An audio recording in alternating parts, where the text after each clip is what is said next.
what is mathematics? Well, for this, to understand that, we got to go back a few hundred years ago, several hundred years ago.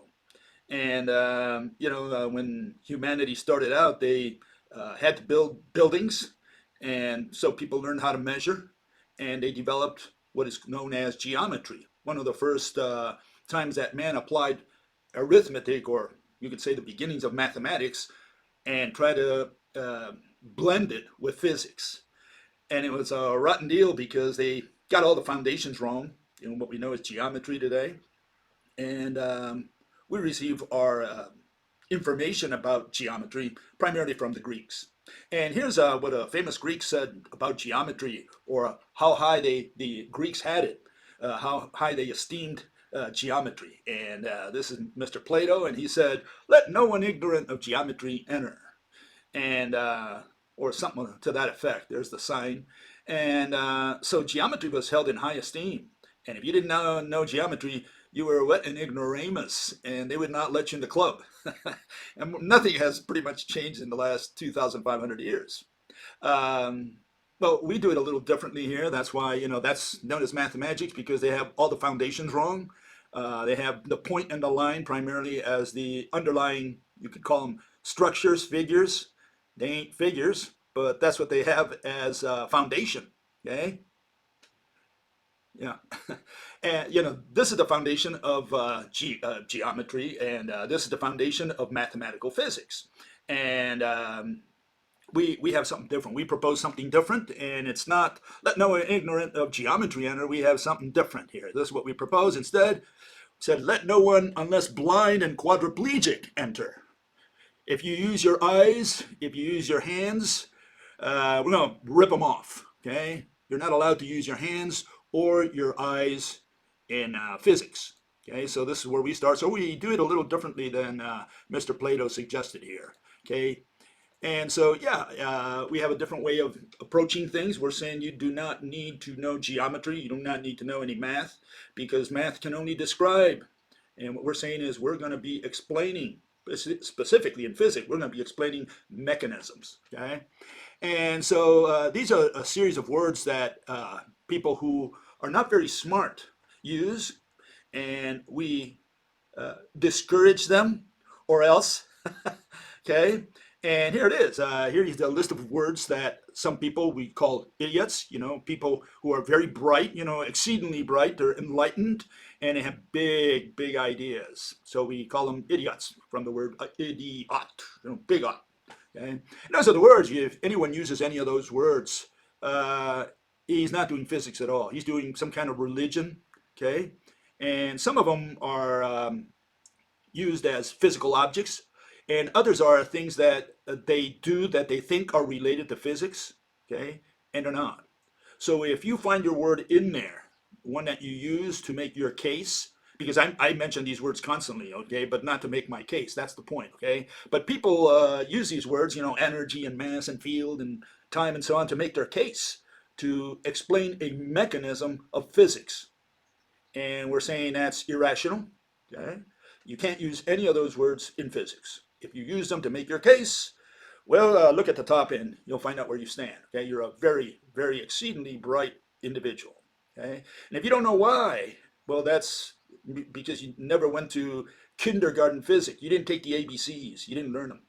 Okay, and so some of the words there that are typically used by people who object or who oppose the establishment, mathematical physics. For example, the electric universe, okay? And what these people use is words such as plasma and electricity and ether and vortex. Those are typical words in their mouths. And so if you use any of those, well, now you know where you stand, okay? That's where you belong, okay? You cannot use those words as physical objects. And, I've had situations where, the electric universers said, what do you mean, Bill? You're saying that plasma is not a thing?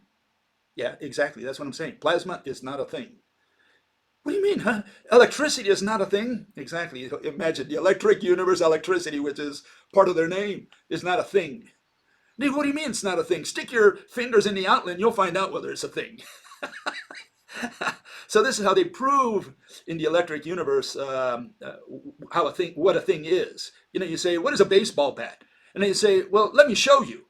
And they grab a baseball bat and hit themselves on the head. See, if you can hit yourself on the head, it's a thing.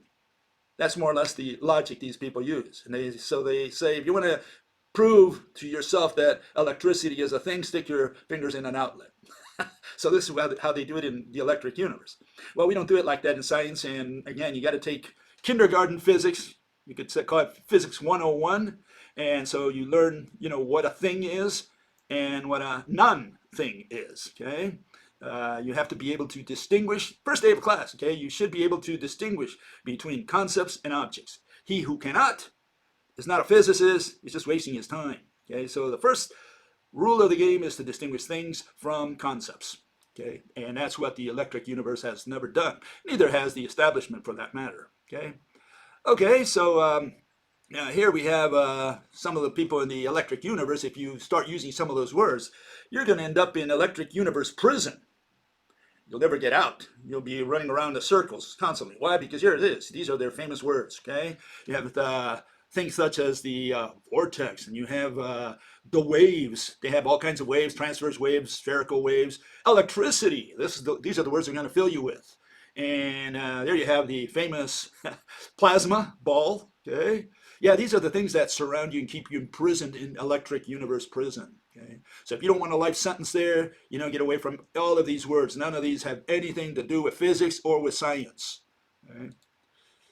Okay. Moving on here. Here we have a couple examples of people who think they are very bright, very exceedingly bright, exceedingly enlightened. Okay. One fellow says, the pull is to the known point in counterspace. Whoa, counterspace. Talking about magnets here, how a magnet attracts another. Says the pull, okay, is towards counterspace, okay, between two magnets. Their forces combine before they join. There's no magic. So far, it sounds like magic to me. I don't know what this counterspace is. The only counterspace I recognize is, when I put my beer on the counter at the bar, if there's too many bottles and things there, then I have no counterspace. But if I can place my beer there, then I have counterspace. Okay, so that's the way I look at it. And here you have a vision of that. Okay, what this fellow is saying. He's saying that you combine and join the forces. So what is it that he's combining and joining? What forces? There's only push and pull. So is he saying that he's combining push with pull somehow, or maybe two pushes or two pulls? Is that how two magnets come together? Okay, so again, it's these irrational explanations that these people give for common phenomena that really boggle the mind. Okay, and here's another fellow who also introduces counterspace. Okay, he says counterspace is small scale relative to large scale, right? So it's small. We have counterspace, which is small. You have counterspace, I guess, that is large. I don't know. It is the inverse of space. Okay, so space is that black stuff, I guess, right? That's between the Earth and the Moon. So counterspace is what? I mean, if space is nothing, is he saying that counterspace is something? Is a thing? What is counterspace? He says, don't worry about it. It's not complicated. Don't worry about it.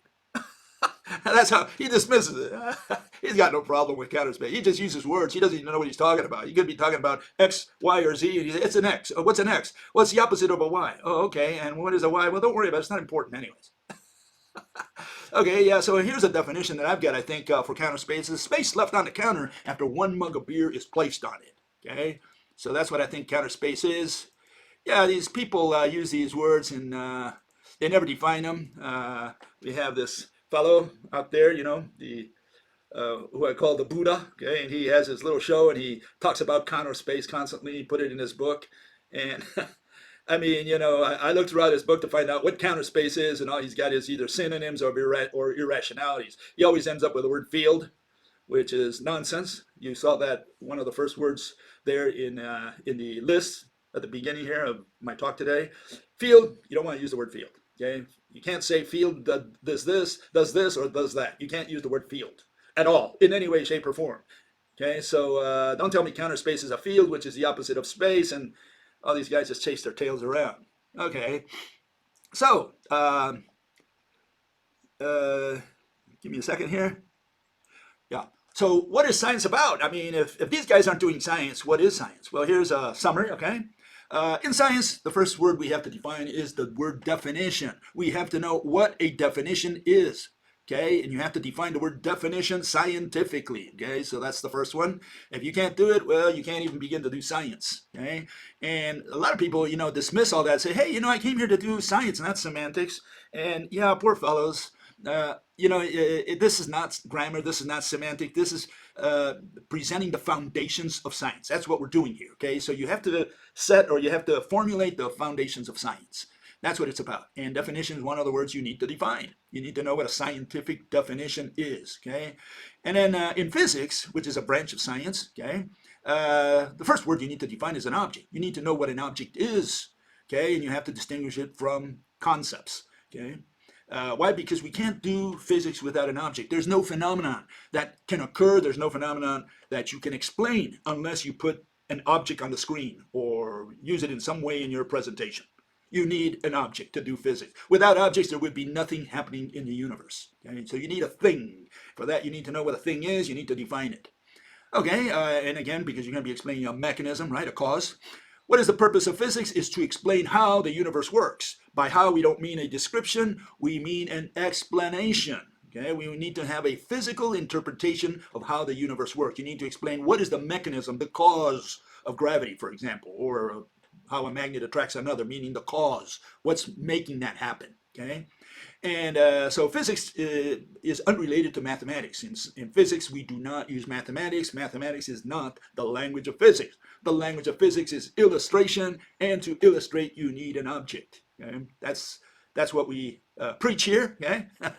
And in physics, we don't do experiments. We don't do any measurements. Okay, so anyone doing measurements, experiments, all they're doing is descriptions. Okay, we need to explain the results of an experiment. That's what we do in physics. But to take a measurement, anybody can measure a table, even a 10-year-old. Does that make him a physicist because he can measure a table? Because he ran an experiment, he doesn't understand what he did. He just poured one liquid into another and they turned from red to blue, and he doesn't understand what happened. He just said, oh, I did an experiment. Right? I mean, does that mean you understood that you can explain something? So no, we don't do experiments or measurements. What we do is explain the results of experiments. You have to explain the experiment, the cause, not do it. And the second word you need to define in physics, which is important, which is exist. Okay? You need to know what exist means, because exist is the science of existence. The reason deists, atheists, and agnostics go around in circles and have been going around in circles for who knows how long is because none of them ever defined the word exist. To this day, we have no definition of the word exist. All you will find in the dictionaries are synonyms and long explanations. Like if you go to the Stanford Encyclopedia of Philosophy, oh man, they'll talk about exist until you die, and at no point do they define it. They cannot tell you what exist means. And they never have. That's why people are still wondering, does God exist? Do you believe in God? And they keep going around in circles. In science, it's very simple. We define the word exist. If it meets the definition, it exists by definition. It exists pursuant to the definition. That's how straightforward it is.